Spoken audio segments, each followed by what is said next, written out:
စပြီးတော့ဒီ fighter ဘွားတွေဘယ်လိုမျိုးစတင်ဝင်ရောက်ခဲ့တာလဲအဓိကအကြောင်းပြောတာလမ်းဝရန်ပွဲတွေကိုသူ့ရဲ့အနိုင်ချင်းခံရမှုကနေစတယ်လို့ပဲပြောရမှာပေါ့သူ့ထိုးကြိတ်တဲ့ဥစ္စာပြန်ပြီးတော့သူ့အနိုင်လာချင်းတဲ့လူတွေပေါ့အဲ့လိုမျိုးပြန်ပြီးထိုးရင်သူကပြောနေတာဒီလိုမျိုးထိုးဝကြိတ်ကတာခုံဝင်လာတဲ့သဘောမျိုးမှရှိတယ်ပေါ့ကျိုင်းနဲ့တက်လာနောက်ပိုင်းကျတော့အဲ့လိုမျိုးသူ့ကိုလန်ချန်လာစားတဲ့လူတွေလည်းမဟုတ်တော့ဘူးလို့သူကိုယ်တိုင်ကရန်စားပြီးတော့လို့ပေါ်တင်ချင်းပြီးထိုးတာတော့အဲ့လိုစင်နေမှာရောက်လာတော့အကြောင်းမှတက်မှာတပြင်းပြင်းအဲ့လိုတစင်တက်လာသူကထိုးတဲ့ခါမှလည်းဒီလိုလက်ကားလိုယူကြီးမှထိုးတာမျိုးမဟုတ်ဘူးကွာပြောနေတာသူကဟုတ်ပြီဘယ်ချိန်နဲ့ဘယ်ချိန်ဘယ်လက်ကိုရှေ့ထုတ်ပြီးတော့ဒီကထိုးကြည့်မယ်တဲပြီးတော့ဘယ်လိုပုံစံဖြစ်မလဲတက်မှာအဲ့ဒါ तू ကအဲ့ချိန်မှာ तू တင်ပြထားတာမျိုးတင်ထားတဲ့ဥစ္စာမျိုးရှိလားဆရာတယောက်စီမှာသွားတင်နေပြီလားအဲ့လိုမျိုးလုံးဝမရှိဘူးတင်ပြထားတာတင်ပြထားတာမရှိဘူးတင်ပြထားတာမရှိဘူးဘလိုင်းချကိုရင်ကြင်လို့ဘလိုင်းအောင်ချတာဟောကောင်ကြီးရသေးရတယ်ဂိမ်းမဆိုင်ဘူးဒီကျွန်တော်တို့နည်းထူးခြားအစီအစဉ်လေးတစ်ခုကျွန်တော်လုပ်ထားတယ်အဲ့ဒါတော့ဗာလဲဆိုတော့ဒါကျွန်တော်နဲ့အတူဒါ special guest တယောက်ကျွန်တော်ခေါ်ထားတယ်ဒါကျွန်တော်တို့ဘာအကြောင်းပြောမှလဲဆိုတော့ဒါအကုန်လုံးစိတ်ဝင်စားနေတဲ့သူတယောက်အကြောင်းပေါ့နော်ဘယ်သူဖြစ်မလဲဆိုတော့ဒါ Joshua Van ပေါ့နော် Joshua Van ရဲ့အကြောင်းကိုကျွန်တော်တို့ဒီက Henry နဲ့ကျွန်တော်ဒီကနေပြီးတော့နည်းနည်းလေးဟို snow ပြန်ကျင်တာပေါ့နော်ကဲအဲ့ဆိုတော့အဓိကထားပြောမှာတော့ဒါကျွန်တော် guest ကထားပြောလိမ့်မယ်ကျွန်တော်ကနည်းနည်း sport လုပ်ပြီးမယ်ဒါကိုခင်ဗျားတို့အနေနဲ့ live ပါစီမျောခြင်းစီမျောမစီမျောလဲရတယ်ဒါပေမဲ့ကျွန်တော်တို့တည်ထိုက်တဲ့ဒါ Joshua Van ရဲ့အကြောင်းတွေကိုတော့ဒါခင်ဗျားတို့တည်တဲ့နေထင်လို့ဒါတစ်ချက်လေးကျွန်တော်ပထမဆုံးမှာ viewer fighter ပေါ့နော်ဟုတ်အဲ့ဆိုတော့အခုစပြီကဲဘယ်ကစပြောမလဲဆိုတော့ဒါသူ့ရဲ့ငယ်ဘဝကနေကျွန်တော်နည်းနည်းလေးပြောလိုက်မယ်နော်ဟုတ်ကဲ့ဂျော်ရှွာမန်ကတော့ဆိုလို့ဖြစ်ရင်ဒါမဘီဘွားတော့ချင်းပြည်နယ်မှာချင်းပြည်နယ်ထန်တလန်မြို့မှာဒါ2000ခုနှစ်မှာဒါမွေးခဲ့တဲ့ဒါလူငယ်လေးတယောက်အဲ့ကနေဒီ UFC ဆိုတဲ့လို့ဒီကဘာဒီတိုက်ခိုက်ဒီစင်မြင့်ထက်ကိုဒါရောက်ချန်ပီယံဖြစ်ဖတ်ပေါ်လာတယ်မှာပြီးတော့တူးရဲဆိုဒါမဘီဘွားချင်းတိုင်းသားဒါဖိုက်တာပြောက်ပေါ့နော်သူ့အကြောင်းကဒါကျွန်တော်တို့ဒါနောက်လူငယ်တွေအနေနဲ့ဒါကုန်းခွဲဒါတည်တဲ့တယ်ပေါ့နော်ဒီမေလာမှာလည်းသူ့ရဲ့ပွဲရှိတယ်ဆိုတော့ဒါအားလုံးတည်အောင်ဒီလိုဆိုဒီကလည်းရှိမောင်းတာ sorry ကြီးပဲလိုက်ကြောင်နေဆေးတွေပဲလိုက်ချနေတယ်ကိုတီးသွားအောင်နော်Joshua Van ကသူ့ခိုးတဲ့ခိုးရမယ်မင်းတို့ခုသူ့အသက်ကဘယ်လောက်ရှိပါလဲခုဆိုဒါခုဆိုလို့ရှိရင်သူ့အသက်ကဒါ24တဲ့ကိုဝင်ပြီပေါ့ကျွန်တော်တို့24ဆိုဒါအလုပ်တစ်ခုထဲမှာတော့အလုပ်လုပ်နေပြီလုပ်နေပြီဒီကဒါပေမဲ့အဲ့ချိန်မှာဒါ24ဆိုတဲ့ရွက်ဒါသူနဲ့အရင်ဒါထိုးတက်ခဲ့တဲ့ချန်ပီယံဟောင်းပန်တိုဂျာဆိုလို့ရှိရင်အဲ့ရွက်ကဒါဗကန်ဆေးပဲရှိသေးတယ်ပေါ့နော်ဒီဆောက်တော့ဆိုင်တစ်ခုမှာဒီသူ့ရွယ်တော့ဒါပေမဲ့Joshua Van အခုဆိုလို့ရှိရင်ဒါချန်ပီယံတော့မှဖြစ်နေပြီဘာပဲဖြစ်ဒါခုမြန်မာပြည်ဘွားဒါချင်းတိုင်းဒါကိုတော့ဒါဂုံယူရမယ်ဒါလေးစားရမယ်နောက်တစ်ခုကကိုတက်ငဲတာကြီးကအဓိကပထမမကြောက်ဘူးပေါ့နော်ဒါဘာပဲသူ့ရဲ့လုံးဆောင်ချက်တွေကိုတော့ဒါဘာပဲဖြစ်ဟိုကြီးငယ်ငယ်ဒါလေးစားဂုံယူတင်တယ်လို့ကျွန်တော်တို့နေတော့တယ်ငယ်ဘွားလည်းဒါဘွားဘေးချိန်တွေကဒါရန်စားပါခဲ့တာတော့မဟုတ်ဘူးပေါ့ဟုတ်တယ်ဒီကနေကိုနိုင်ငံနဲ့ဒါအဆင်မပြေလို့လိုပဲဖြစ်တာရွှေ့ပြောင်းရင်းနဲ့ဒါမလေးရှားနေတစင်ဒါ United States ကိုတော့သူတို့ပြောင်းရွှေ့ခဲ့တာဒီကြားထဲမှာလည်းဖြတ်တန်းခဲ့ရတယ်အများကြီးပဲကြမ်းတမ်းမှာပဲသူ့ရဲ့လူငယ်ဘွားမှာဒါမှဒါဟို USA ရောက်တော့ဟိုဗာလဲအမေရိကကိုရောက်တော့လဲဒါအနိုင်ချင်းခံမှုတွေအများကြီးကြုံတွေ့ရတယ်အကောင်ကလည်းသိရတယ်အာရှကသမားစကားလည်းနားမလည်ဘူးပထမရောက်ချင်းမှာအဲ့တော့ဒီမောင်မလူဖြူလူမဲတွေရတယ်အဆုံးပဲလေအကောင်ကြီးကကြီးနေမှာလုံးဝအနိုင်ချင်းခံအဲ့တော့ပြောတင်တာဒါအနိုင်ချင်းခံဂျော်ရှွာမန်ပြောခဲ့တာသူပို့ခတ်မှာသူပြောခဲ့တာဗာလဲဆိုတော့အနိုင်ချင်းတဲ့လူတွေကိုလာပြီးတော့လာနိုင်ချင်းလို့ရှင်အဲ့လိုတီးခံပြီးခေါင်းခံတာမဟုတ်ဘူးအဲ့ကောင်နေမျက်နှာကိုလို့ပိတ်ပြီးတော့ထိုးပေးလိုက်အဲ့ကောင်နဲ့နောက်ဆုတ်သွားတယ်လို့သူကပြောတာပဲဝါဒါလည်းတော့စိတ်သက်ခွန်အားရကြတယ်ပေါ့နော်yeah ဒါကိုလာလို့တဲ့လူတွေကိုကိုတိတက်တော့ဒါမြောက်ဘက်ကိုကျွန်တော်ပိတ်ထိုးလိုက်တာပဲလို့လာပြောတဲ့ကောင်သူပြောပြတဲ့ဒီမှာဆိုလို့ရှိရင်တော့ဒါဟိုဗာလဲအဲ့ podcast ကမှသူပြောတာသူကြောင်းရောက်တဲ့နေ့မှာပေါ့လို့အကြောင်းလို့ချီနိုလို့ခေါ်တာချီနိုကဒါ China ကိုနော်သူတောင်းပြီးတော့ခေါ်တာသူစိတ်ထဲမှာထင်တော့လားကျွန်တော်မြန်မာနိုင်ငံမှာဒါတရုတ်တွေကဒါချမ်းသာတော့အထင်ကြီးတယ်တရုတ်လို့ထင်ခံရလို့ရှိရင်ဒါဘာပဲဖြစ်တတ်မှာဟိုကောင်းတယ်ပေါ့ကွာဒါပေမဲ့သူတို့ဒီမှာဒါနှိမ်ပြီးတော့ပြောတာချီနိုဆိုတာအဲသူကအိမ်ရောက်တော့သူ့ကိုသူကပြောပြငါ့ကိုအဲ့လိုခေါ်တယ်ကွာငါအပျော်သွားတာပေါ့မဟုတ်ရောင်းနေမျိုးအဲ့ဒါမျိုးနှိမ်ပြီးတော့ခေါ်တာပေါ့တော့လို့ခေါ်တာဒီလိုမျိုးတော့မဲ့သူလည်းဒီ Asian နှိမ်ပြီးတော့ခေါ်တာပေါ့မင်းတို့တော်ရတယ်တော့အနောက်နေ့ကျွန်တော်ကြောင်းလဲရောက်လဲရအောင်ဒါအဲ့လိုမျိုးစပြီးတော့ချီနိုလို့ခေါ်တဲ့ကောင်တယောက်မျက်နှာလက်သီးတကြွေးလိုက်တာပေါ့တော့ကျောင်းကစားတဲ့နေပေါ့စပြီးတော့ပြင်းခွဲတဲ့နေပဲပေါ့ဒါနောက်ပိုင်းလိုက်ဒါလိုမျိုးဒါသူ့ရဲ့ဒါလိုသွေးသားထဲမှာပါလို့ fighter စိတ်ကအပြည့်ပါတော့သွေးထဲမှာဟုတ်မခံတော့ရောက်ဟုတ်ကဲ့ပြီးတော့ထိုးရင်ကြိတ်ကျင်လက်သီးလက်ခြေလက်ထက်ကရန်ကောင်းတယ်ပေါ့အကောင်ကြီးလည်းမကြောက်လုံးဝမကြောက်တဲ့စိတ်ပေါ့သူပြောဆိုသူ့ရဲ့နာမည်ပြောင်းအတိုင်းပဲဒါ fearless ဆိုတဲ့အတိုင်းပဲသား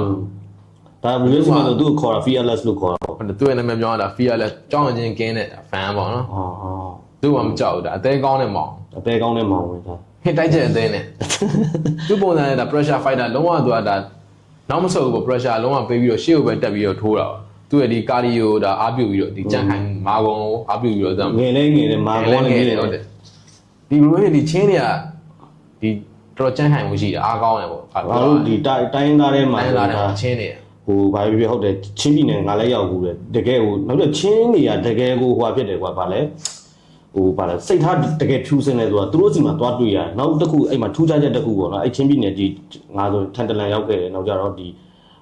recorder ဆိုခေါ်တဲ့ဒီဟိုအသေးပုံရေကန်ကြီးဆိုငါရောက်ခဲ့အဲ့ဘက်ကလူတွေမင်းသူတို့မျိုးမှာမင်းတခိုးမရှိဘူးမင်းဆိုင်ကယ်ပြတ်တယ်ဆိုရင်မင်းလမ်းပေးထိုးထားလိုက်ဒီကိုပေါ့အိမ်ကိုလမ်းလျှောက်ပြန်သွားလို့ရိုးသားဖြူစင်တကယ်ဟိုအဲ့ဟိုဒီချင်းလူမျိုးတွေတကယ်ရိုးသားဖြူစင်တဲ့ဥစ္စာတော့ဒါလို့ရင်ဒါထန်တလန်မျိုးကလည်းနော်ခက်ခဲနေတယ်ဂျုံနေရတာကိုအချိန်မှာဟုတ်တယ်အခက်ခဲနေတယ်အားလုံးပဲဟိုဒီနားနေပြီးတော့ဘေးရန်ကင်းကြပါစေလို့ဒီနားနေပြီးကျွန်တော်တို့နှစ်ယောက်ကလည်းဆူတောင်းပြီးပါတယ်နော်အေးဆိုတော့ကပြောချင်တာခုဘန်စပြီးတော့ဒီ fighter ဘွားတွေဘယ်လိုမျိုးစတင်ဝင်ရောက်ခဲ့တာလဲပေါ့အဓိကအကြောင်းပြောတာလမ်းဝါရန်ပွဲတွေကိုသူ့ရဲ့အနိုင်ကျင့်ခံရမှုကနေစတယ်လို့ပဲပြောရမှာပေါ့သူ့ထိုးကြိတ်တဲ့ဥစ္စာပြန်ပြီးတော့သူ့အနိုင်လာကျင့်တဲ့လူတွေပေါ့အဲ့လိုမျိုးပြန်ပြီးထိုးရင်သူကပြောနေတာဒီလိုမျိုးထိုးဝကြိတ်ကတာခုံဝင်လာတဲ့သဘောမျိုးမှရှိတယ်ပေါ့တိုင်းနဲ့တက်လာနောက်ပိုင်းကျတော့အဲ့လိုမျိုးသူ့ကိုလန်ချန်လာစားတဲ့လူတွေလည်းမဟုတ်တော့ဘူးလို့သူကိုယ်တိုင်ကရန်စားပြီးတော့လို့ပေါ်တင်ချင်းပြီးထိုးတာတော့အဲ့လိုဘိုးစင်နေမှာရောက်လာတော့အကြောင်းမှတက်မှာတပြင်းပြင်းအဲ့လိုတစင်တက်လာသူကထိုးတဲ့ခါမှလည်းလို့လက်ကားလို့ယူဂျီမန်ထိုးတာမျိုးမဟုတ်ဘူးကွာပြောနေတာသူကဟုတ်ပြီဘယ်ချိန်နဲ့ဘယ်ချိန်ဘယ်လက်ကိုရှေ့ထုတ်ပြီးတော့ဒီကထိုးကြည့်မယ်တဲပြီးတော့ဘယ်လိုပုံစံဖြစ်မလဲတက်မှာအဲ့ဒါ तू ကအဲ့ချိန်မှာ तू တင်ပြထားတာမျိုးတင်ထားတဲ့ဥစ္စာမျိုးရှိလားဆရာတယောက်စီမှာသွားတင်နေပြီလားအဲ့လိုမျိုးလုံးဝမရှိဘူးတင်ပြထားတာတင်ပြထားတာမရှိဘူးတင်ပြထားတာမျိုးမရှိဘူး line နဲ့ချထိုးရင်ကြည့်ချင်လို့ဘလိုင်းအောင်ချတာဟောကောင်းကြည့်ရသေးရတယ် game မဆိုင်ဘူးတော့ဒါနောက်တစ်ချိန်မှာဒါ fighter တယောက်ဖြစ်လာတော့မယ်ဒါပုံရိပ်ရောင်တွေဒီလမ်းဘေးကနေပြီးတော့စတင်လာခဲ့တာသူဘယ်တော့ရန်ဝဲတွေဖြစ်လဲဆိုသူနေတဲ့မြို့တော်မှာပြောင်းရတဲ့ချိန်တွေပါကျုံလာတာနေလို့မရတော့ဘူးအဲ့လိုတစ်စင်းကြီးရောက်လာဒါဘာဖြစ်ပြောရမလဲဒါဟုတ်တယ်ဟိုကျွန်တော်ရက်စကားပြောအောင်ဆိုငါတို့ဟိုဘာရက်ကွက် fighter ပေါ့သူကရက်ကွက် fighter သူပြောပြတဲ့ထဲမှာဆိုတော့နောက်ဆုံးဖြစ်ခဲ့တဲ့ပွဲကသူနဲ့ထိုးတဲ့ကောင်ဆိုလို့ရှိရင်အဲ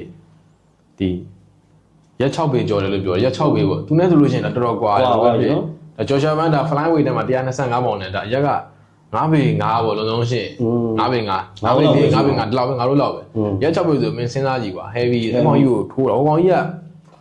သူရင်းခွဲတာမို့ဆုပ်ပြတ်တဲ့နေညှော့ခွဲတစ်ခုလုံးပါသား။ကြီးစားထိုးတာလားရန်ဖြစ်တာလို့ဖြစ်တာချင်းပြီးတော့ထိုးတာလို့မိမကိစ္စပဲလို့သူကကောင်မလေးရဲ့ရီးစားဟောင်းလို့ပြောရမှာအဲ့ကောင်ကြီးနဲ့ပေါ့သားမှာဟုတ်လားအဲ့ဖြူကောင်ကြီးနဲ့ထိုးရတဲ့ကောင်ကောင်ကြီးကလုံးဝရှော့မပေးဘူးလုံးဝဆွဲကောင်းနောက်ဆုံး तू ကထိချက်တွေကောင်အများကြီးပေးနိုင်မယ်ဟိုကောင်ကလုံးဝသူ့အရှော့မပေးတဲ့ခါမှာ तू ကဆက်မထိုးရတော့ तू တက်လုံပွဲလာတယ်ပြောနေတာတော့မောခေါ်လာတော့ तू အန်ထွက်သွားတယ်ပေါ့ထိုးနေတယ်သားမှာ तू ပြောလိုက်ငင်းတော့ပြီဆက်မထိုးတော့မြို့ကရှုံးပေးတယ်ကွာလို့ तू ပြောတာအဲ့တခါပဲအဲ့တဝဲပဲရှိဘူးလေအသေးကြိတ်တာတော့အသေးကြိတ်တာအန်ထွက်တယ်နောက် तू မထိုးနိုင်တော့လုံးဝမကြံတော့ကွာထိုးအားသားမှာကိုယ်လည်းမညာဘူးလုံးဝမညာအဲ့ကောင်ကြီးကလုံးဝရှော့မပေးဘူးဒီလောက်ထိုးခံတော့သူမျက်နှာတစ်ခုလုံးလည်းလုံးဝကွဲပြဲနေပြီတော့အဲ့အထူကောင်မျက်နှာလေအဲ့လုံးဝရှော့မပေးတာသူတကယ်ရင်းဖြစ်သွားတယ်နောက်ပိုင်းတော့ရင်းနှီးသွားတယ်ပေါ့ तू ပြောပြတာအဲ့လိုသူကြုံခဲ့ရတာအဲ့သူ့ဘဝမှာဒါလမ်းဘေးရံဘဝမှာပထမဆုံးဒါလက်လျှော့ခဲ့ရတယ်ဒါပထမဆုံးပွဲပေါ့ဒါလက်လျှော့လိုက်တယ်ဆိုတော့လက်လျှော့ဝင်ဘဝမှာကဲဒါဘာဖြစ်တာချစ်ဖို့ကောင်းတဲ့အခိုက်အတန့်ပေါ့နော်ဒါကိုမထိုးနိုင်တော့ဘူးဆိုတော့ဟိုမခံနိုင်တော့တဲ့အချိန်မှာဒါအရှုံးပေးဖို့ဒါဝင်မလေးတဲ့ဒါဂျော်ရှူဝါဘန်စိတ်ဓာတ်ကိုလည်းဒါဘာဖြစ်လေးစားမယ်နောက်ကျစိတ်ထဲမှာဒါကြောင်းနဲ့လည်းအမျိုးတေးမရှိပဲနဲ့နောက်ပိုင်းမှာဒါတငယ်ချင်းအဖြစ်ရက်တည်နိုင်နေဆိုတော့ဒါဘာဖြစ်ဒါသူရဲ့ကောင်းနေတဲ့စိတ်တက်လို့တော့ပြောလို့ရတယ်เนาะဂျော်ရှူကိုကြည့်လိုက်ရင်ဘာပဲဖြစ်သူစိတ်သက်ခွန်ကတော်တော်ရတယ်ပေါ့ तू ကအကောင်လေးကရမ်းသေးတယ်လေဘာပဲဖြစ်ဟိုဘယ်လိုပြောရမလဲကွာ physical ဘက်အားနည်းမှုကတော့ဘယ်လိုပဲဖြစ်ရှိပြီးသားပဲရှိပြီးသားနည်းနည်းများတော့သူ့ဝိတ်တန်းမှာဆိုလို့ချင်းလည်းဒါ real star တဲ့ကောင်လေးနဲ့တွေ့လို့ချင်းသူရုံးကန်ရတာပဲဟုတ်တယ် သူမှာ quality ရှိတယ်လေ quality ရှိတယ် သူ့ရဲ့ range တော့အတင်းဝင်ထိုးရတာပြန်ဘက်ကဝင်တော့ဟုတ်တယ်အဲ့တော့မလွယ်ဘူးကွာသူ့တော့ကဒါပြီးတော့ဒ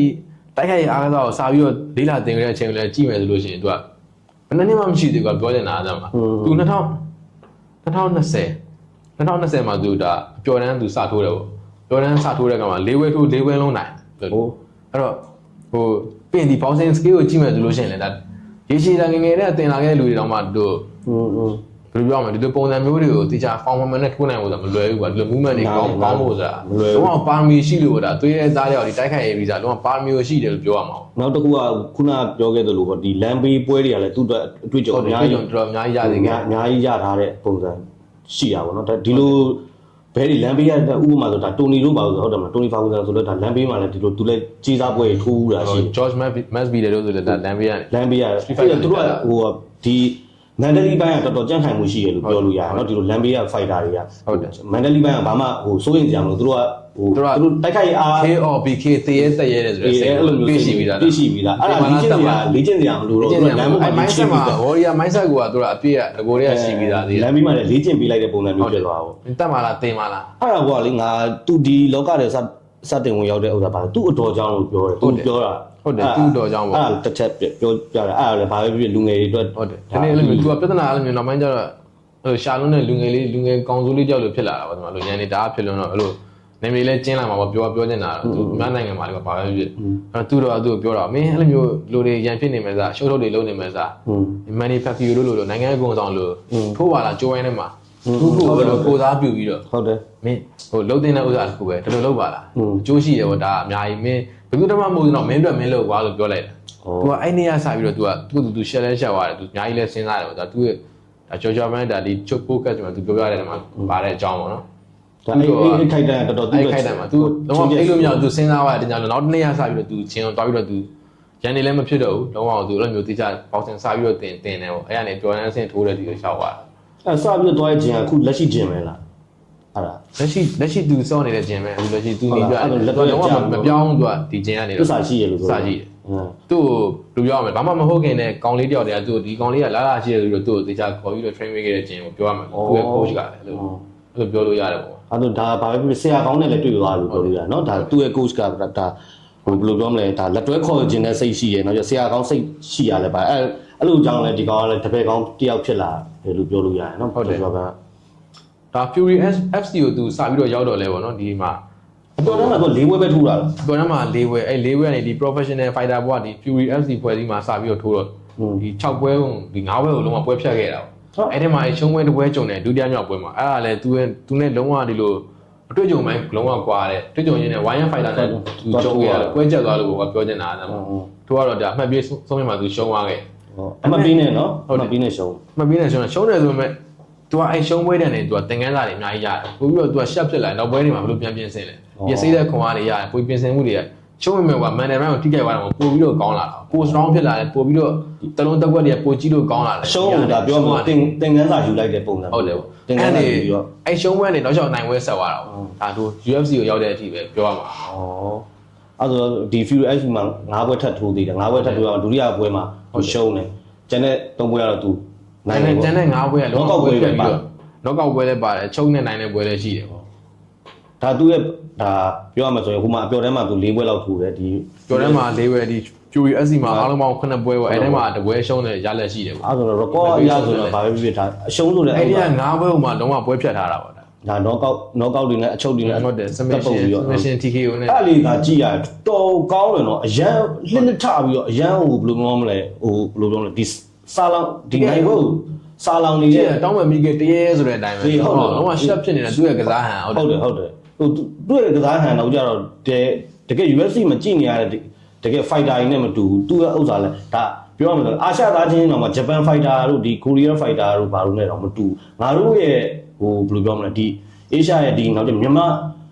န်မာနီးမြန်မာဟန်လဲပါတယ်လို့ငါအနေနဲ့ထင်တယ်ဘာဖြစ်လို့လဲဆိုတော့ဟိုသူနဲ့လဲအောင်လာနေတည်တော့အောင်လာတော့ဘာဖြစ်ဖြစ်နည်းနည်းတော့ဟိုဒီမြန်မာရဲ့တပ်ပုတ်ကွက်တွေပါယူလဲဒါဘာဖြစ်ဖြစ်ချတာပုံရတယ်ကွာတရားရအောင်မြန်မာတပ်ပုတ်တက်ကွက်လည်းမင်းကြည်ထားဒီကိုတွေကဒီငါတို့ရဲ့ဒီဥစားတွေးသားတယ်မှာရှိပြီးသားကွာဒီလက်ဝိတ်မှာဆိုလည်းဒီတက်6တက်မှာဒါအစုံမဲ့လေတလုံးတက်ကွက်ရငါတို့ကဒါငါတို့ရဲ့ရိုးရမှာပါ stand fight ပုံစံပဲအဲ့တော့ဒီလို van လိုမျိုးဒီလိုလူငယ်တယောက်ဒီသွေးတဲ့ boxing gear ထပ်ဖြည့်ပေးလိုက်တဲ့အခါမှာဒါရမ်းမိုက်သွားတော့ဒီလိုတွေကတန်းတိုင်းလက်သီးတွေဆိုလို့အရန်ကြည့်လို့ကောင်းတာအရန်တက်ရက်ပြီးတော့ဒါပေမဲ့တွေတော်တော်ဒုက္ခပေးနိုင်တယ်ပေါ့လက်သီးချက်တွေတွဲလုံးနေခုကငါတခုမေးချင်တာကွာခုဒီဟိုဟာဒီ Asia မှာဆိုကြ one championship ဆိုတာရှိတခုရှိရကွာဒီ ship နဲ့ဒီ UFC နဲ့အများကြီးကွာခြားမှုရှိရကွာဒါဟိုပြောရမှာဆိုဒါမိုးနဲ့မြေလို့ကွာခြားချက်တွေရှိရကွာဒီလားအဲ့မှာငါတို့ fighter တွေထိုးနေရကွာအဲ့ဒါမင်းအနေနဲ့ငါတို့ fighter တွေမှာဘာလိုနေရလဲပေါ့ဒီ one championship မှာထိုးတော့ဥပမာကွာတန့်စင်လို့ပါလို့ရှိမယ်နောက်ကျချင်းဟိုတိုင်းရင်းသားတယောက်ရှိရငါနာမည်လေးမေ့နေတော့အဲ့တယောက်ဆိုလည်းတော်တော်ကောင်းအောက်ချင်းကအေးဟုတ်တယ်အဲ့တယောက်ဆိုလည်းတော်တော်ကောင်းခုနောက်ဆုံးပွဲသူနိုင်သွားတယ်ကွာအများစုကကွာရှုံးရတယ်ကွာတချို့ကတော့ပြောကြတာပေါ့နော်ဒါဒိုင်ညင်းလို့ရှုံးတာ ဟိုအလဲမထိုးနိုင်လို့ရှုံးတာအမှတ်ပေးနေရှုံးတာတည်ဘာအားနေလဲပေါ့ကွာဒီ one championship မှာသွားထိုးနေငါ့ပြင်မှာဘာလို့အချက်ရှိမလဲအဲ့လေငါဒါဖြတ်ပြီးတော့မေးတာပေါ့နော် ဒါငါရဲ့ဒီပွဲကြည့်သူတယောက်မြင်နေပြောရမယ်ဆိုလို့ကျွန်တော်ဒီငေါမြန်မာ fighter တွေအများစုမှာဒီပြည်ရင်း fighter တွေမှာအဲ့လိုသူတို့ရဲ့ဒီ physical ဘိုင်းရောဒီ mental ဘိုင်းရောပြီးရင်ဒီ technical ဘိုင်းတွေမှာလည်းအကုန်လုံးအားနည်းချက်ရှိတယ်လို့တော့ငါတော့မြင်နေပေါ့ဒီလိုမျိုး လောက်ရအောင်လို့ဒီ one championship မှာဒီနေရာတစ်ခုရဖို့ဆိုတာတော်တော်လုံးယူ level မတူဘူးပြောနေတာဒီဘယ်လိုပဲဒီ time fighter တွေနဲ့ရှင်ထိုးမယ်ဆိုငါတို့တွေ့နေတာပဲကွာပွဲတွေမှာစမ်းမှာ ဟုတ်တယ် level တစ်ခုကိုကွာနေတယ်လုံးဝယူကွာအဲ့လိုငါတို့တွေကလိုအပ်သေးတယ်ပြောနေတာ အဲ့3ခုထဲမှာကွာထားလိုက်တော့ဒါထပ်ပြီးတော့စကားတက်ကြည့် mentally ရဲ့ physical ရဲ့ technical အဲ့3ခုထဲမှာအရေးကြီးဆုံးအရာဘာဖြစ် physically ရဆိုလည်းပြင်လို့ရတယ်ကွာ ဟုတ်တယ်ဒီကကွာစားတော့နေတယ်လေစားတော့နေတယ်အဓိကဆိုင်မယ်ငါတို့ရဲ့စားပုံတောက်ပုံတွေကွာငါတို့ရဲ့ ဩအေးအဲ့ဒါလည်းအရေးကြီးရနော် ငါတို့ယူရမှာအများနဲ့စားနေတဲ့ဥစ္စာရောဒါတွေကလည်းဆိုင်ရနိုင်ငံရဲ့ဆင်းရဲတာတွေရောကွာပြီးကျင်းနေဆိုင်ရဒီကောင်တွေဆိုလို့ရှိရင်သူတို့ fighter တွေမှာကွာရှိတယ်ဒီလိုအစားအာဟာရဗေဒပညာရှင်တွေဆိုတာရှိတယ်မင်းရဲ့ခန္ဓာကိုယ်နဲ့အဲ့လို calorie တွက်ပြီးတော့စားတာမင်းဘယ်လောက်စားသင့်တယ်မစားသင့်ဘာစားသင့်တယ်မင်းတို့ဘာတော့မစားသင့်ဘူးဆိုတဲ့ဥစ္စာတွေငါတို့မှာကျတော့အဲ့လို mindset မျိုးတွေကလည်း အခြေခံမရှိ အခြေခံမှာမရှိတော့ဘူးကွာဒီလိုဟာတွေကငါတို့မြန်မာနိုင်ငံလူတော်တော်များများမရှိတာလို့ပဲပြောရမှာပါဒီလိုနည်းနည်းများတော့ဒီလိုပဲငါတို့တွေ ဒါဆိုရင်တော့ fighter တွေအနေနဲ့ဒါအစားတောက် ငပိစားပြီးတော့သူတို့ထိုးချင်လဲထိုးမယ်ကွာသွေးလေးမယ်ကွာ အေးအဲ့ဒါကြီးကအဆင်မပြေ ဘူး ဘူး မျိုးတွေလည်းရှိမယ်အဲ့တော့အဲ့ဒါတွေနဲ့လည်းဆိုင်မယ်ကွာနည်းနည်းများတော့ ဒါပေမဲ့ကိုတွင်းဆောင်ပြောတဲ့ဥစ္စာလေးစကားတစ်ခုကြတော့ तू ကဘာလဲဆိုတော့ဟို mentally ဘိုင်းကိုအဓိကထားပြောရပါဘောเนาะကိုတွင်းမဆောင် तू ဒါသူတို့ကဒါကွင်းပေါ်တက်လိုက်ပြီဆိုတာ ਨੇ သူတို့ဘာမှလာမပြောနဲ့ဟိုဒါသူတို့အနိုင်ပဲယူချင်တယ်အဲ့ mentally ဘိုင်းပေါ့เนาะဒီနိုင်ကိုစိတ်ပဲရှိရကျန်တာမင်းတက်ရင်တက်မင်းတင်မတင်ငါတေအဲ့လိုပုံစံမျိုး तू ကတော့ပြောတယ်နောက်ကျ तू ကလည်းအဲ့မြန်မာကစားသမားတွေဝမ်းမှာသွားကစားနေတဲ့ဥစ္စာတွေကိုဟိုကစားသမားတွေကိုအဲ့လိုစိတ်ဓာတ်မျိုး तू ကထားစေချင်တယ်နောက်တစ်ခုကပြည်တွင်းမှာတဲ့ तू ကဟိုယူပြီးသွားမှာအခြေခံခိုင်ပြီးသွားပြီဆိုမှသူများစီမှာသွားပြီးတော့လုံးဆိုပြီးတော့အဲ့လိုမျိုးပြောတယ်ကွာတိလားဒီစကားလေးကလည်းဘာဖြစ်ဖြစ်ငါအနေနဲ့တော့မှန်ကန်တယ်လို့ထင်တယ်ကွာအဆင့်ကျော်နေတယ်ပေါ့ကွာ ပြီးတော့ရောက်ပါပြောချင်တာခုရှိတာဟိုမင်းထိုးမယ်တက်မယ်တင်မယ်ဆိုတဲ့စိတ်ရှိတိုင်းလဲမင်းမပညာမစုံဘူးဆိုလို့ရှိရင်မင်းခံနေရမှာပဲလေကွာဟုတ်တယ်တော့ဘာပဲဖြစ်ဖြစ် နည်းနည်းများနေတော့ခံနေရမှာဘာဖြစ်လို့လဲဆိုတော့ဒီ one championship ဆိုတာငါတို့မြန်မာလက်ဝဲနဲ့မတူဒါအမှတ်ပေးစီးမြင့်နဲ့သွားတာ level တစ်ခုကိုဒါရောက်နေပြီကွာတေချာ trainer ရဲ့ကစားသမား သူလည်းထည့်ပြောပါတယ်ဒါဟို technical ဘိုင်းတွေဘိုင်းနဲ့ဒါဟိုအဲ့ဆိုတော့ဒါနေထိုင်စားသောက်မှုလိုမယ်အဲ့ဒီ technical လိုမယ်ပေါ့နော် ဟုတ်တယ် technical လိုမဲ့ပိုင်းမှာလဲငါတို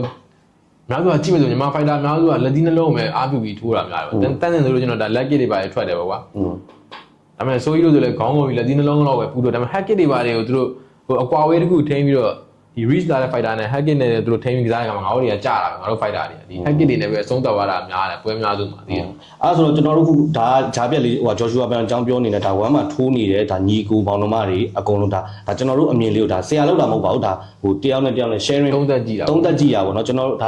ဟို Henry ပြောရဆိုရင် ပွဲကြည့်သူအနေနဲ့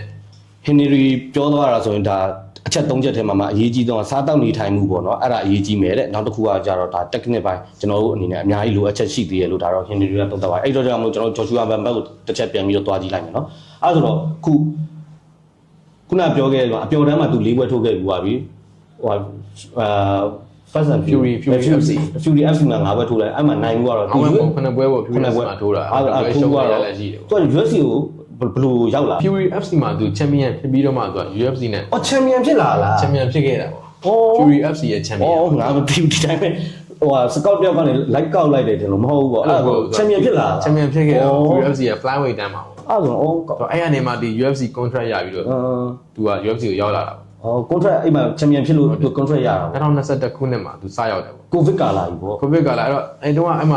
အဲ့တုန်းကစရောက်တော့အသက်22နှစ်ပဲရှိသေးတဲ့အတွက် UFC ရဲ့အသက်ငယ်ဆုံး fighter ဆင်းထဲမှာတော့ဝင်သွားသေးတယ်ပေါ့အဲ့တုန်းကသူထက်ငယ်တဲ့ဥစ္စာအစားတော့မရှိဘူးပေါ့မရှိဘူးလို့ပြောရမှာဟာအဲ့တော့အငယ်ဆုံးဒါ UFC မှာအခုဆိုလို့ရှိရင်လက်ရှိမှာဒါဒီဂျုံဂျုံပြီးလို့ရှိရင် UFC ရဲ့ဒုတိယအသက်ငယ်ဆုံး champion ပေါ့ဒါဂျုံသူထက်ငယ်သေးတယ်ပေါ့ဂျုံစဂျုံအဲ့ champion ကပတ်ရတော့သူထက်ငယ်တယ်ပေါ့ဂျော်ရှာဘန်တက်ငယ်တယ်ဟာဟုတ်လားဟုတ်တယ်အသက်ဘယ်လောက်မှရ20 23ပေါ့အဲ့လောက်ပေါ့အဲ့လောက်မှရဒါဒုတိယမြောက်ပေါ့ဒါလည်းအဲ့ဘာဖြစ်ဒါဟိုဂျာစုနဲ့တစ်ခုကွာပြီးတော့ကိုသူလည်းကြိုးစားခဲ့တာပဲဂျော်ရှာဘန်လည်းဒီလိုမျိုးပထမဆုံးဒီလိုမျိုးဒီအသက်ငယ်ဆုံး champion ဖြစ်ဖို့တော့ဒါပေမဲ့အချိန်ကတော့ပြောလို့မရလို့မရဘူးပေါ့ကွာကြုံခဲ့လိုက်ရအောင်ဒါခုကအသက်24နှစ်နဲ့ဒါဘာဖြစ်ဖြစ် champion ဖြစ်နေပြီပထမဆုံးဒါငေါနိုင်ငံပထမဆုံးဒါ UFC fighter မြန်မာနွယ်ဘွား Asian ခြေဆိုင် fighter ဒီပထမဆုံးဒီ Asian ရဲ့မျိုးသားဒါ UFC champion ပေါ့ဒါဒါဘာပဲပြောဒါ အာရှတိုက်တစ်ခုလုံးစာညနေပိုင်းပွင့် ဒီ တာ မတ နော် န်းဒီတမန်ကတော့ဒါထာဝရဒါ တည်မြဲသွားပြီပေါ့နော် ထာဝရဒါ ဘယ်ကဘာပြတ်တဲ့အထီပေါ့နော် ဘာပြက်တဲ့ဒါလုံးဝ ရှိနေမှာ ကျောင်းနိုင်ငံရဲ့ဒါကျောင်းနိုင်ငံရဲ့အတန်းကိုခြုံတဲ့ကျောင်းနိုင်ငံမှာမွေးခဲ့တဲ့ကစားသမားပထမဆုံးဒါ UFC champion ဆိုတဲ့တမန်ကတော့ဒါလုံးဝဖျက်လို့ရမှာမဟုတ်တော့ဘူးလို့ ချက်လို့ရမှာမဟုတ်တော့အဲ့ဒါဆိုတော့ဆက်ပြီးတော့သွားလိုက်မယ်ခု तू ပထမဆုံး US မှာစထိုးရတဲ့ပွဲကဘယ်သူနဲ့စပြီးတော့ထိုးရလဲ ဒီပထမပွဲကတော့ဒီကာဇက်စတန်ဖိုက်တာပေါ့နော် ဟာ ဆက်ကလစ်ဆိုတဲ့ ုံနဲ့မာတယ်ကွာအဲ့ကစား မာတယ်အဲ့ဘဲကိုလည်းတပွဲလုံးနီးပါတော့အဲ့လိုမျိုး तू က dominate လုပ်ပြီး तू ကစားပါပွဲတော့မဖျက်လိုက်နိုင်ဘူးပေါ့နော် ဟောပွဲတော့မတစ်ဖက်နိုင် အဲ့ပွဲနဲ့ဆက်ပြီးတော့တဲ့မှာအဲ့ဒီ Kevin Borja ရဲ့နောက်တဲ့ဒီ Joseph Benapan အဲ့နောက်တစ်ယောက်ပေါ့အဲ့ဘရာဇီးကသူတို့နှစ်ယောက်လုံးဝအဲ့နိုင်ဝဲဆက်ပြီးတော့ तू ကသူ့ကိုအတိမတ်ပြုခံရဖူးလုပ်ထားတဲ့ဒီ fighter တယောက်ဖြစ်လာတော့ pro squad fighter တယောက်ဖြစ်လာသူ့ရဲ့ weight တန်းမှာကျော်ကျော်ပန်းဆိုလို့ရှိရင်ပေါ့နိုင်ဝဲဆက်ပြီးတော့ အဲ့ ranking ကဘယ်ချိန်လောက်မှစဝင်သွား ranking ကဝင်လာတော့ဟိုအဲ့မက်ဆီကိုမှာထိုးခဲ့တဲ့ပွဲပြီးတော့ ranking မဝင်သေးဘူးကွာသူကဒီနောက်ဆုံးဒီ ranking ဝင်ဘူးဆိုတာဒီ top တန်းနဲ့1 to တန်းနဲ့ဝင်သေးတာကိုပြောနေတာပေါ့နော်ဒီနောက်ဆုံး Brandon Royval နဲ့ထိုးတော့မှသူကအဆင့်17ပဲရှိသေးတာ ဩ အဆင့်1ကကောင်းတယ်သူကထိုးပြီးတော့သူက champion ကိုလူဝင်ဆိုရခဲ့တာ ဩ အဲ့တော့မှ ranking က1 to တန်းနဲ့ဝင်သေးတာမဟုတ် အေး 1 to တန်းအပြင်ဘက်ကနေသူက ဩ အဲ့ ranking 1 fighter နဲ့ထိုးခဲ့ရတာပေါ့သူတဲ့ reach လဲတာတယ်လုံးဝ ဟိုကပြောလို့ तू ကလည်းဒါ champion ဖြစ်ဖို့ဒါဟိုက ဟုတ်တယ် တကယ်ဟိုမွေးဖွားတာသလားလို့တော့ပြောလို့ရဒါ ranking တော့မ17အဆင့်လောက်ပဲရှိသေးတယ်ဒါပြောမှဆိုဒါအဲ့ပွဲမှာတော့ဒါပန်တိုဂျာနဲ့ထိုးရတာပေါ့နော်ဟုတ်တယ်မလား ပန်တိုဂျာမတိုင်ခင်ပေါ့အဲ့ပွဲကပန်တိုဂျာနဲ့မထိုးရခင်အဲ့ Brandon Royval နဲ့ရထိုးရတော့ကဲတဲ့က UFC Brandon မှာ Royval ရဲ့ ranking ဘယ်လောက်လဲအဲ့ချိန်တော့ အဲ့တော့ Brandon Royval ranking မှာ number 1ပေါ့ champion ရဲ့အောက်က number 1 ranking 1ကကောင်းတယ် ဟောတစ်ပြီးွားမှာ champion ဆိုတာတိတက်ရှိရအောင် champion အဲ့ ticket အပေါ်မှာတော့ champion ဆိုတာ1 2 3 4တွေမဟုတ်တော့ဘူးကွာ ဟုတ်တော့ဆရာကြီးသူ့ဘောတိတက် ဟုတ်တယ် UFC မှာထိုးသက်ကျင်တဲ့ fighter တွေကအများများတာကိုရှော့တာတွေဆိုလည်းအများကြီးပဲတင်လာကြတာသိတယ်အဲ့ထဲမှာမှအဲ့ဒီ top 15 top 10ဆိုတာ top 5အဲ့ထဲဝင်ဖို့ဆိုတာတော်တော်ခက်တယ်ကွာ champion ဖြစ်ဖို့ဆိုတာတော့ဝေးကြီးပဲကွာ ဒီ top 5နဲ့ top 1 to 10နဲ့ဝင်မှုတော့မလွယ် ဘယ် ဘူး လိုတန်းတဲ့ဝင် top 15နဲ့ဝင်ဖို့တော့မှတော့မလွယ်ဘူးကွာဘာလို့ပြောနေတာစာချုပ်ရောက်ဖို့တော့မှမလွယ်ဘူး UFC ရဲ့ contract ရောက်ဖို့တော့ကဘာအရင်ရက်ကအနက် fighter တွေကွာပညာရှင်ပေါင်းတော့ပညာရှင်တွေ fighter တန်းလာကျင်တယ်ထိုးကျင်တယ်ကွာဒါ fighter တွေရဲ့ကွာအိမ်မက်ပဲဒါ UFC လို့သူတို့ကဘာစင်လုံးဝ limited promotion မှာထိုးဖို့ဆိုတာသူတို့အတွက်ဒါအခမ်းအနားဆုံးဒါဂုံရှိတဲ့ကိစ္စတစ်ခုပဲဒီ fighter တယောက်အတွက်က ဒါပြောမှဆိုကဘာရဲကတကယ်ကျွမ်းကျင်တဲ့ဟို fighter တွေ ကမှန်းဆုံး fighter တွေက fighter ရ founder တင်ထားတဲ့အဲ့ founder တွေကဒါ အများကြီးရှိနေမှာပဲဒါ ရှိနေမှာပဲ အဲ့ဒီ နော် မှာ အဲ့ဒီမှာ အကောင်းဆုံးကောင်နေပဲကွာပြောချင်တာကောင်းတော့အကောင်းဆုံးနေပဲဒါရှင်ပြိုင်နဲ့စင်မြင့်ပဲဒါ အဲ့ဒါတော့ပြောပါအောင်အဲ့ဒီ Brandon နဲ့ထိုးတဲ့ပွဲဘလို့ तू ကထိုးခွင့်ရသွားတယ်ဒီ ranking 1အကောင် तू ကအဲ့တုန်းကအဲ့ချိန်နဲ့အဲ့ तू လူစားဝင်ထိုးလိုက်တာပေါ့ဒါလူစားဝင်အဲ့တုန်းကပထမတက်ပြီးတာ Brandon Royval နဲ့အဲ့ Manny Cape ဆိုတဲ့အဲ့ဒီစပိန်က fighter နဲ့ကပ်ပလီပေါ့ဒီ Joshua Man မှာ daylight တိုင်းနဲ့ no DG fighter ပေါ့အဲ့ကောင်နဲ့အဲ့တဲပြီးထားတာကိုအဲ့ Manny Cape က तू က6တော့တန်ရရလို့ तू နှုတ်ထွက်သွားတယ် အဲ့စပိန်ကစားသမား အဲ့စပိန်ကသားမှာအဲ့ကပ်ပလီနှုတ်ထွက်သွားတော့မှလူသားဝင်ထိုးတဲ့ fighter ထုတ်တယ်ဆိုတာဘလို့လဲပွဲကိုဖယ်လိုက်တာ ပထမသူတို့ကဟိုလက်မထိုးပြီးသားကွာပွဲတော့ကွာပွဲထိုးမယ်ဒါပေမဲ့အဲ့လိုမျိုးနှစ်ပတ်လုံးမှာသူက6တော့အဲ့ training မှာကန့်မှာ6တန်ရရသွားထိုးလို့မရတော့နှုတ်ထွက်သွားရတော့ပွဲပြတ်သွားတယ်ပေါ့ ပွဲပြတ်သွားတာ ပွဲပြတ်ချင်လို့ရှိရင်မှာတော့လူသားဝင်ထိုးတဲ့ fighter တယောက်ရှိရင်ပွဲလက်ခံပြီးထိုးပြီးလို့ရှိရင်ပွဲဖြစ်တယ် ဩ အဲ့တော့မင်းက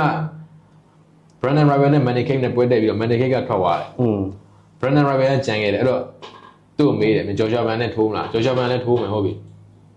Royval လည်းထိုးမယ်အဲ့တော့နှစ်ယောက်လုံးထိုးမယ်ဆိုတော့ဒါပွဲဖြစ်လာတာပေါ့ကွာညင်းလို့ရှိရင်ညင်းခွင့်ရှိတယ်ထိုးကျင်လို့ရှိရင် ဟိုဗန်ဘက်ကနေပြီးညင်းခွင့်ရှိရအောင် ဖန်ဘက်ကလည်းညင်းခွင့်ရှိတယ်လို့ Royval ဘက်ကလည်းညင်းခွင့်ရှိ ဘန်ဘက်ကပဲညင်းနေတာ သူကမညင်းဘူးကွာမညင်းဆိုမဲ့ဒါသူ့အားလုံးကထင်ခဲ့ကြတာတော့ဘန်အောင်သူကမထင်ဘူးကွာရှုံးမယ်ပဲထင်ကြတာအများစုကဘာဖြစ်လို့လဲဆိုတော့ဒီ Royval တို့ fighter မျိုးနဲ့ထိုးသက်ဖို့အတွက်ဘန်တော့အတွေ့အကြုံလည်းလိုသေးတယ်လို့ထင်တယ်ကွာပြီးလို့ရှိရင် ranking ရကြည့်မယ်ဆိုလည်းနံပါတ်1က fighter ကိုဟိုဘက်အဆင့်30ပြင်ဘက်က fighter ထိုးအောင်ပြီးတော့မင်းကြည့်လိုက် physical ဘိုင်းရရှင်းကြည့်မယ်ဆိုလို့ရှိရင် reach ကလည်းကွာတယ်ကွာအတွေ့အကြုံရလည်းကွာတယ်တော်တော်ကြီးကိုကွာနေတယ်ကွာအဲ့ဒါ ranking မှာလည်းကွာတယ်လုံးဝအားလုံးကိုကွာတယ်ကွာတော့ဘာလို့မျောလေးရဲဘူးမှာကွာ မဖြစ်နိုင်ဘူးရှုံးမှာပေါ့ ဒါမဲ့ဟိုတင်ပြီးရှင်ရွှေထီးပဲကွာသိလားပြီးရင်ချုံချင်ချုံနိုင်နေနိုင်ဒီကဒီခွင်ရေးကိုဒါမီးရဆုတ်ကင်တဲ့ဖို့ပဲဒီဝဲမှာနိုင်လို့ရှိရင်တိုင်တယ်ရှော့ရမယ်ဆိုတာဘန်ကသိပြီးသားသူတောင်းဝင်ရှိတယ်ဆိုတော့ရှုံးနေလို့ရှိရင်လည်းနောက်ဆုံးက ထိုးတော့တောက်ခွင့်ရှိရ ဟုတ်တယ်ရှုံးနေရင်လည်းနောက်ဆုံးမှာကိစ္စမရှိသေးဘူးဘာဖြစ်လို့လဲဆိုတော့ဘန်ကအများကြီးကြိုးစားဝင်ရှိသေးတယ်တက်ကအခုမှငငယ်လေးရှိသေးတာလမ်းကြောင်းပေါ်ရောက်နေပြီဒီနေ့မဟုတ်ရင်နောက်နေ့ပဲဒီနေ့ဒါပေမဲ့ ဖန်မှာအဲ့လိုစိတ်မရှိပါဘူ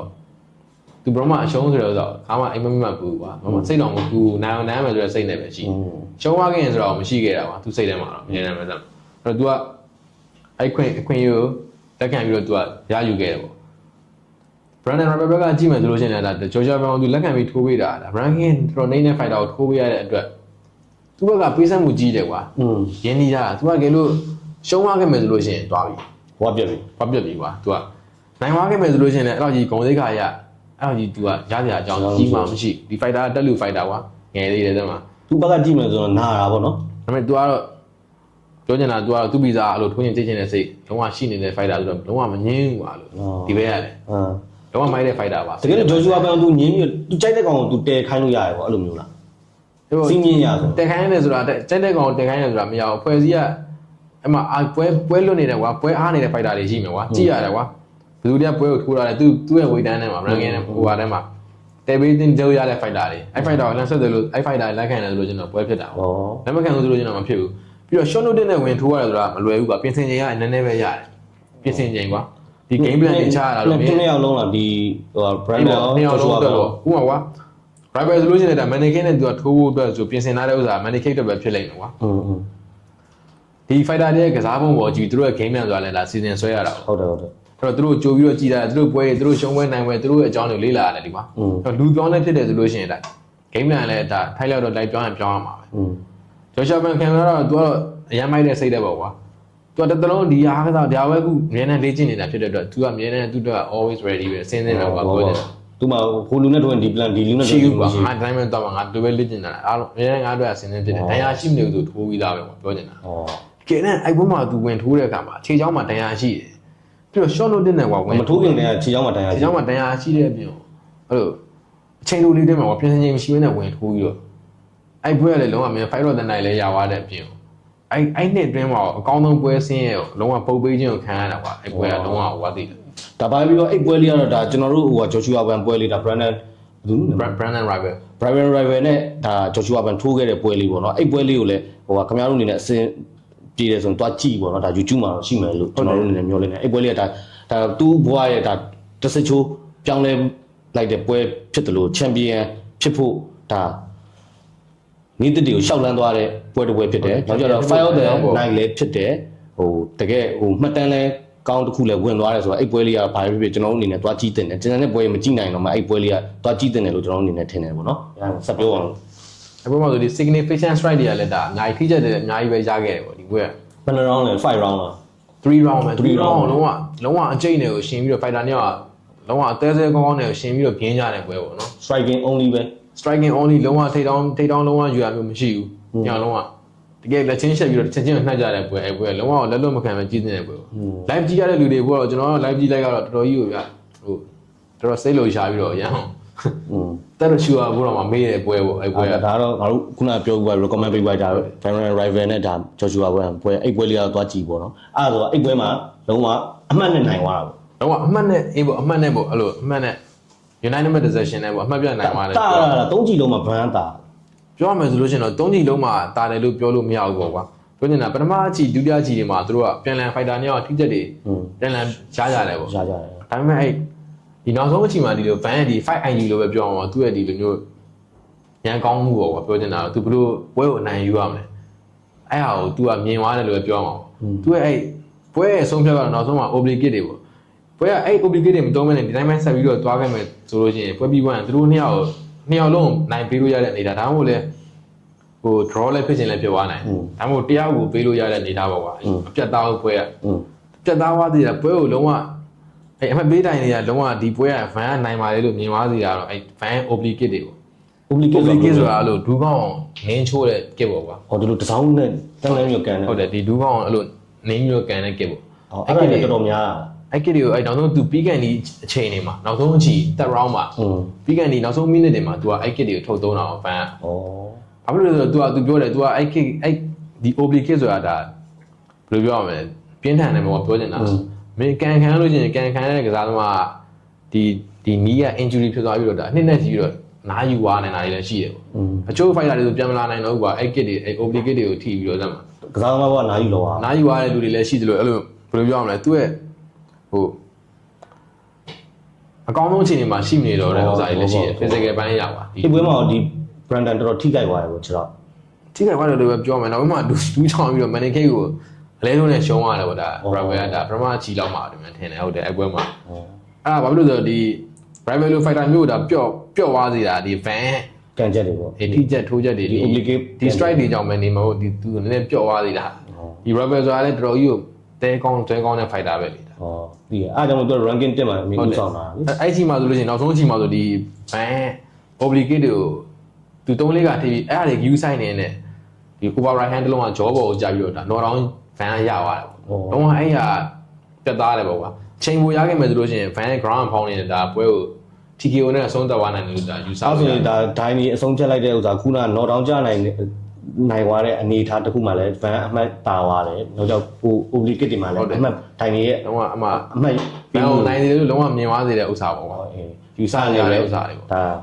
champion စိန်ခေါ်ခွင့်ကိုဒါ van ရလာ ဟုတ်တယ်အဲ့မှာပဲအဲ့ချိန်မှာပဲအဲ့နေ့ကဆိုတာလုံးဝဒါအဲ့နေ့ကဂန်ဝင်ပေါ့ကွာ van အတွက်တော့ငါတို့တွေလုံးဝဟိုဖြစ်ကြတဲ့နေ့ပေါ့ဂုံယူရတဲ့နေ့ပေါ့အဲ့မှာ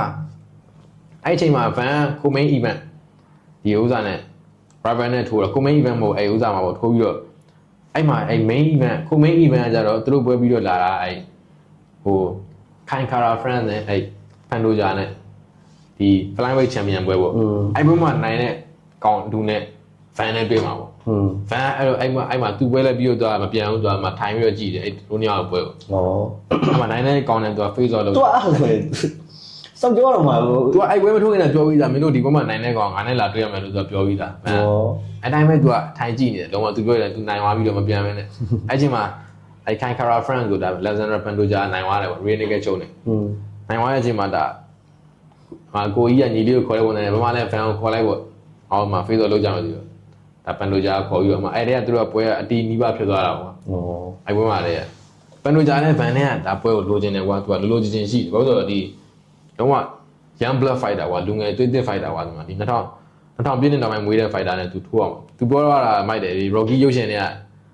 ဒါ Rocky ရုပ်ရှင်တွေကလိုပဲပေါ့သားမှာတက်ကြီးနဲ့တက်ငယ်နဲ့လို့တွေ့ကြုံရင်းတဲ့ fighter နဲ့ဒါလူငယ် fighter နဲ့တွေ့ကြတယ်ပေါ့ဆိုင်းနေတယ်ကွာသူရဲ့ရေသွေးကိုလည်းအကောင်းဆုံးအခြေအနေမှာရှိနေသေးတာလူငယ်နဲ့ရှင်ယုံကြည်ခြင်းတယ်ကွာသားမှာအဲ့တော့ fan လည်းဒီ Pantoja ဆိုတာကဒါခပတ်ကိုလည်းချင်းချင်းကာဝယ်ရတယ်ကွာသူ့ weight တန်းမှာပြီးတော့လုံးဝ well rounded ဖြစ်တဲ့ fighter ပေါ့ Pantoja ဆိုတာတကယ်ကောင်းတဲ့ပွဲပါပဲဒါ van နဲ့ထိုးရတဲ့ပွဲတော့ငါတို့ကြည့်လိုက်ရတယ်တကယ်ကိုကောင်းတဲ့ရင်ကုန်စိတ်လို့ရဖို့နေတည်းဒါပေမဲ့အဲ့ Pantoja နဲ့ကပတ်ပွဲရတော့ဒါနည်းနည်းပြောစရာဖြစ်သွားခဲ့တာပေါ့ကွာဒါတော့ဒါလည်းဒါ van ကန်ကောင်းမှုရဒါတက်ကြိုးရတယ်လေဥစား Pantoja အစစ်လွဲသွားတယ်ပေါ့အဲ့တော့ပွဲရလိုက်ကတော့ဒါမတော်တဆမှုကြောင့်ဒါ20စက္ကန့်လောက်ပဲရှိသေးတယ်ကွာသူကပတ်ရတော့ဒါဘာမှဘယ်လိုပြောရမလဲဒီ Pantoja ကဘယ်တော့မှတော့တိုက်စစ်ဖွင့်လိုက်ရသေးတာမဟုတ်လို့ဖြစ်သွားတဲ့ခါမှာသူတက်တဲ့ကြောက်ဖို့လိုသေးတာပေါ့ဒီ fighter 2ယောက်อ่ะဆိုလို့ရှိရင်ဒါ Asian fighter 2ယောက်ဖြစ်ပြီးတော့သူတို့ရဲ့ဒီပထမအောင်ဆုံးဒါဂျပန်မှာဆိုလို့ရှိရင်လည်းဒီ Tetsuya Tanaka ကဂျပန်ခပတ်ရခဲ့မယ်ဆိုရင်သူ့ရဲ့နိုင်ငံမှာဒါသူကပထမအောင်ဆုံးဒီဂျပန် UFC ရဲ့ချန်ပီယံဖြစ်မှာပေါ့နော်အဲ့တော့သူကလည်းဒါအရန်လိုချင်နေတာပေါ့သူ့ရဲ့အိမ်မက်ပဲပေါ့ဒီဟာပြောရမယ်ဂျပန်တွေကလည်းမရသေးဘူးเนาะဒါဟုတ်တယ်ဒါတူးတော့ဒါလည်းပြောအိမ်မက်တစ်ခုပဲเนาะဒါငါတို့ဒါအာရှမှာဆိုလို့ရှိရင်ဒါငါတို့နိုင်ငံ fighter ပထမအောင်ဆုံးပဲပေါ့ကွာအဲ့လေးတော့ကျွန်တော်တို့အနေနဲ့ကောင်းကောင်းစားလို့ရပါတယ်ဒါကျွန်တော်တို့စီကဟာဟိုဘယ်လိုပြောမလဲအာရှမှာဆိုဒါဥတန့်ဆိုလည်းဒါပြောရမှာဆိုဒါပထမဦးဆုံးဒါကျွန်တော်တို့မြန်မာနိုင်ငံကပဲဒါကုလသမဂ္ဂဒါအတွင်းရေးမှုနှစ်ကြိမ်တစ်ကြိမ်နဲ့တော့မဟုတ်နှစ်ကြိမ်ဖြစ်တာသူတယောက်တည်းပဲရှိရပေါ့နော်ဒါတွေကကိုယ်နိုင်ငံအတွက်ဂုဏ်ယူတဲ့ကိစ္စရပ်တွေဆိုတာလည်းဂုဏ်ယူရတဲ့ဂုဏ်ယူဟုတ်တဲ့နေဆိုတဲ့ဥစ္စာဒါလူငယ်တွေကိုလက်ဆင့်ကမ်းပေးခြင်းဖြစ်ပါတယ်ခု9ရက်နေ့မှာတော့ဒါဂျပန်ဖိုက်တာနဲ့ကျွန်တော်တို့ဂျော်ရှူအာဘန်နဲ့ကြိတ်ပါလိမ့်မယ်အဲ့ပွဲမှာတော့ဘာဖြစ်ဖြစ်အာရှသား2ယောက်ဖြစ်တဲ့အတွက်ကြောင့်ပွဲရတော့အာရှသား2ယောက်2000ပြည့်နှစ်ဖွာမွေးတဲ့ပထမဆုံးဒါလူငယ် fighter 2ယောက်ဒါတွေ့ကြမယ်ဒါကပတ်ပွဲပေါ့နော်ကပတ်ပွဲပေါ့ဒါအဲ့ပွဲလေးကြရင်လည်းဖြစ်နိုင်ကြည့်ပြီးတော့အားပေးကြပါလို့ဟိုကျွန်တော်တို့ညီကိုနဲ့က2ယောက်ကလည်းဒီလုံးဝဒီ Joshua Van ဒီ pressure fighter နဲ့လုံးဝ grappler နဲ့တွေ့မယ်ပွဲ Joshua Van ရဲ့ဒီ ground game ကိုမေးခွန်းထုတ်မှာပေါ့ဒီပွဲကတော့ဟုတ်ပါလုံးဝဒါ prove လုပ်ရမယ်ပွဲပေါ့ဒီ champion နဲ့ titan နဲ့ဆိုတော့ဥစားကပတ်နဲ့တက်တက်ပြမယ်ပွဲပေါ့နော်ဒီပွဲကတော့အဲ့ဒါဟိုကလေးသတင်းတစ်ခုကြည့်ရတာအင်ဖြူတော်မှာကျင်းပမယ်ပွဲကဘယ်တော့လာမှာအင်ဖြူတော်မှာဒါလိုသေးတယ်ပေါ့ဘန်တို့ကဒါရှေ့လာမှာဆိုတော့ဘန်တော့မပါဘူးပေါ့အင်ဖြူတော်တွဲတိုင်းတွေကတရားဝင်အကျဉ်းချထားပြီးသားတင်နာဝိုက်ကဟုတ်လားဟုတ်တယ်ကျင်းပမှာတော့ကျင်းသေးတယ်ပေါ့ကျင်းသေးတယ်ဘာဖြစ်လို့တကယ်တမ်းဆိုငါတို့ fighter ပါတင်တာပေါ့ပါတင်တာပေါ့အားလုံးပါသေးတယ်ဒါပေမဲ့ပွဲနာနေလို့ကျွန်တော်မပြောတတ်ဘူးကွာဟိုတစ်ခေါက်တော့မှအဲ့ဟို heavyweight တန်းဟိုအဲ့ဘေးကနှစ်ပွဲပဲရှိသေးတယ်ထိုးတာနှစ်ပွဲကိုလုံးဝ ဆက်လာပေါ့တော့ knockout ထိုးပြတာပြီးတော့နောက်ဆုံးဒီ3မျိုး Cardiff Blade ကိုလုံးဝ share ကွာ blue တဲ့ကျမ်းမြလာ Cardiff Blade နဲ့နေအောင်အဲ့တော့အဲ့ကောင်ကြီးကိုကြိုက်လို့ဆိုပြီးတော့ UFC ကခေါင်းကြီး entertainment ဆန်လို့ individual ပွဲကိုထည့်လိုက်တာကျင်းမဆွဲပြီးတော့ နှစ်ပွဲပဲကစားရတယ်နော် နှစ်ပွဲ3ပွဲပဲကစားရတယ် သုံးပွဲပဲကစား ပြီးပြီတန်း အဲ့ဆိုတော့ဘာဖြစ်ဟိုကျွန်တော်တို့အနေနဲ့လည်းဒါထပ်ပြီးတော့ ပါနိုင်တယ်ပေါ့ မျောလင့်သေးရပါတော့ဘာဖြစ်အိမ်ဖြူတော်မှာ ထိုင်ဝမ်နဲ့ပွဲချမ်းပြနိုင်တယ်ဆိုလို့ရှိလို့ချင်းငါတို့ fighter လည်းနိုင်ရခဲ့တယ်ဆိုလို့ချင်း ဖြစ်ကောင်းဖြစ်လာနိုင်တယ်ပေါ့ကျွန်တော်တို့ကတော့မျောလင့်ချက်ရှိသေးရပါတော့ဘာဖြစ်ဒီအိမ်ဖြူတော်မှာသွားကစားရတယ်ဆိုရင်ဘာဖြစ်ခုမြန်မာကစားသမားသွားကစားခွင့်ရပါစေလို့ကျွန်တော်တို့အနေနဲ့တော့ဆူတောင်းတယ်ခုအားအကြောင်းမလို့ကျွန်တော်တို့အစီအစဉ်ကိုကဲကျန်နာခွင့်ပြုပါတော့ဒါကတော့ဒီနေ့ကျွန်တော်တို့တင်ဆက်ပေးသွားတော့ဂျော်ရှူအာဘန်ရဲ့ဟိုတိုက်ခိုက်ရေးပုံစံနဲ့သူငယ်ဘဝနောက်ကျတော့ဒီသူ့ရဲ့ဟိုဒီ UFC ပေါ်စပြီးတော့ဝင်ခွင့်ရတဲ့ဥစ္စာပေါ့နော်အဲ့ဒါကြီးအကုန်လုံးကျွန်တော်တီးတလောက်မှတ်တလောက်လို့ဒါ Henry နဲ့ကျွန်တော် Leo ကဒါ sharing လုပ်ပေးရပါတော့ဟို